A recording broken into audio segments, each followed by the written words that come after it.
Hallo daar en baie welkom. Het jy al ooit gewonder of daar dalk meer aan siekte is as wat ons met die blote oog kan sien? Wel, vandag kyk ons 'n bietjie dieper na 'n boek wat presies daardie vraag takel. Bybelse grondslae van vryheid deur Aart Matthys. Ons gaan die raamwerk wat hy voorstel vir die verstaan van vryheid, siekte en ja, geestelike stryd stap vir stap ontleed. Goed, kom ons spring dadelik weg met die een groot vraag wat hierdie boek op die tafel sit.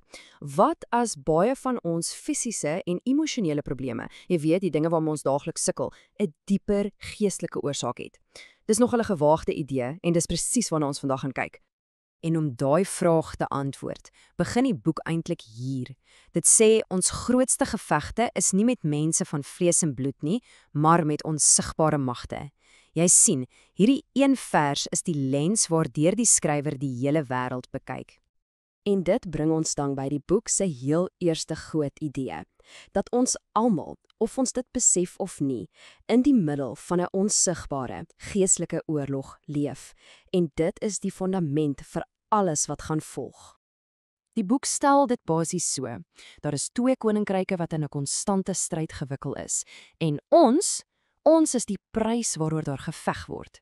Elke oomblik van ons lewens volgens hierdie siening speel af op hierdie onsigbare slagveld. En die aard van hierdie konflik is 'n stryd tussen twee heeltemal teenoorgestelde magte. Aan die een kant het jy liefde, vrede en vergifnis. En dan, aan die ander kant, vrees, haat en 'n weiering om te vergewe. Dit is die twee pole van hierdie geestelike oorlog. Okay, so, as daar 'n oorlog is, hoe raak dit ons dan direk? Die volgende deel van die boek kyk na presies hoe die vyand, soos die boek dit stel, 'n vasdraplek in ons lewens kry. So, wat is die deur waardeur hierdie negatiewe magte inkom? Die boek se antwoord is eenvoudig, maar nogal kragtig: sonde. Maar nie noodwendig op die manier wat jy dalk dink nie. Nou, hierdie kort vers, dis die sleutel. Die opdrag is om die duiwel geen plek te gee nie. Maar wat beteken daardie woordjie plek nou eintlik in hierdie konteks? Want dis meer as net 'n spasie. En hier is waar die boek se groot insig inkom. Sonde, sê die skrywer, is nie net 'n morele fout nie. Dis 'n wettige handeling. Dit skep as dit ware 'n kamer of 'n reg wat die vyand toelaat om wettiglik in ons lewens te opereer. Sonde in hierdie siening is soos om die deur van jou huis vir 'n inbreker oop te sluit en om die sleutel te gee. Kom ons kyk 'n bietjie na bitterheid as 'n voorbeeld. Die boek sê dit begin klein, reg, met 'n eenvoudige weiering om te vergewe. Maar dit stop nie daar nie.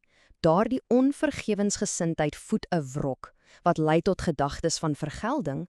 Dit eskaleer na woede en haat en kan uiteindelik in fisiese geweld of selfs erger eindig. Elke stap gee die vyand net meer en meer grond. En nou kom ons by wat dalk die boek se mees kontroversiële idee is. Dit neem hierdie hele raamwerk, die geestelike oorlog, sonde en demoniese vestings, en verbind dit direk aan ons fisiese gesondheid. Die sentrale argument is basies dit: geestelike probleme soos bitterheid en vrees skep letterlik siekte in ons liggame.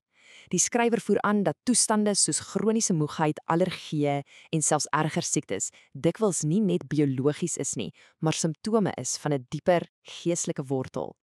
En om hierdie punt te probeer staaf, wys die boek na spesifieke gevalle in die Bybel waar Jesus mense genees het.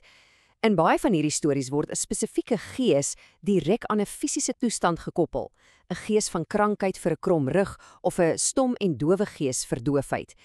Die idee is dus dat sekere geeste sekere siektes veroorsaak. So, jy mag dalk wonder, waar kom al hierdie idees vandaan? Wel, dit kom alles uit die skrywer, Aart Matthys, se eie desperate ervaring. Hy vertel dat hy aan 'n aftakelende omgewingssiekte gely het. Hy was allergies vir byna alles, mediese dokters kon hom nie help nie, en selfs gebed deur pastore het volgens hom niks verander nie. En hier is die deurbraak wat hy gehad het. Volgens hom was die probleem nie dat God hom nie wou genees nie, maar dat sy onbeleide sonde, spesifiek onvergewensgesindheid en vrees, die vyand 'n wettige reg gegee het om hom aan te val. Eers toe hy daardie geestelike deure, as jy wil, toegemaak het, kon die genesing plaasvind. So, as die probleem dan nou hierdie geestelike vestings is wat deur sonde geskep word, hoe breek ons dit af? Wel, die laaste deel van die boek bied 'n baie spesifieke, stapsgewyse metode om vryheid te vind. En hier is die kern van die metode. Dit begin met belydenis om die vyand se wettige reg te kanselleer. Dan vergifnis, baie belangrik, om die deur vir die pynigers toe te sluit. Daarna kom aktiewe weerstand om die duiwel te staan en laastens die gebruik van jou geestelike gesag in Jesus om daardie geeste uit te dryf. Elke stap bou op die vorige een. En dis baie belangrik om te verstaan dat in hierdie raamwerk is vergifnis nie 'n emosie nie. Dis 'n wetlike handeling. Die boek argumenteer dat deur te weier om te vergewe, ons die deur wettiglik ook hou vir demoniese teistering. Vergifnis is die sleutel wat daardie deur slit en grendel. Maar waar kry 'n mens die gesag om dit te doen? Wel, die boek gebruik hierdie Ou Testamentiese konsep, die kinsman redeemer of die losser. Dink daaraan soos 'n familielid wat die wettige reg het om 'n ander familielid uit skuld of slawerny te koop.